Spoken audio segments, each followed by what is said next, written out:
এবছরের মতো শীত তো বিদায় নিয়েছে, তবে এই শীতে আমাদের বাড়িতে ফোটা যে ফুলগুলো তোমাদের সাথে এখনো শেয়ার করতে পারিনি, আজকে সেগুলোই দেখাবো। তো প্রথমেই রয়েছে চন্দ্রমল্লিকা। তবে গাছগুলো শীতের শুরুর দিকে বসিয়েছিলাম জন্য পিঞ্চিং করে ওঠা হয়নি, কিন্তু এত অল্প সময়েও যে এত সুন্দর ফুল হয়েছে তাতেই আমরা খুশি। আর এই চন্দ্রমল্লিকার মাদার প্ল্যান্টগুলো থেকে নতুন চারা তৈরি করার ভিডিও খুব তাড়াতাড়ি তোমাদের সাথে শেয়ার করব। আর এই গাঁদা ফুলগুলো দেখো, এগুলো আমরা বাগানের মাটিতেই বসিয়েছিলাম। এগুলোকে তো আমরা রক্ত গাঁদা বলে চিনি, তোমরা কী নামে চেনো কমেন্ট করে জানিও।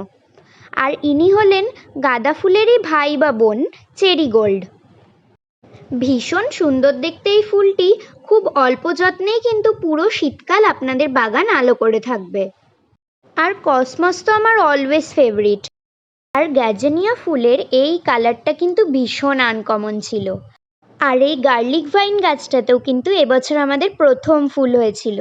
এই যে টেকোমা গাছটা দেখছো, এটা গতবার গরমকালে আমি আমাদের বাড়ির সামনের রাস্তায় বসিয়েছিলাম, আর এই শীতেই কিন্তু খুব সুন্দর ফুল দিয়েছে।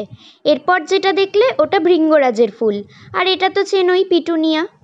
সবশেষে এই নীলঘণ্টা ফুল দেখিয়ে আমার শীতকালের ফুলের সিরিজ এখানেই শেষ করছি। আজ আসছি, টাটা।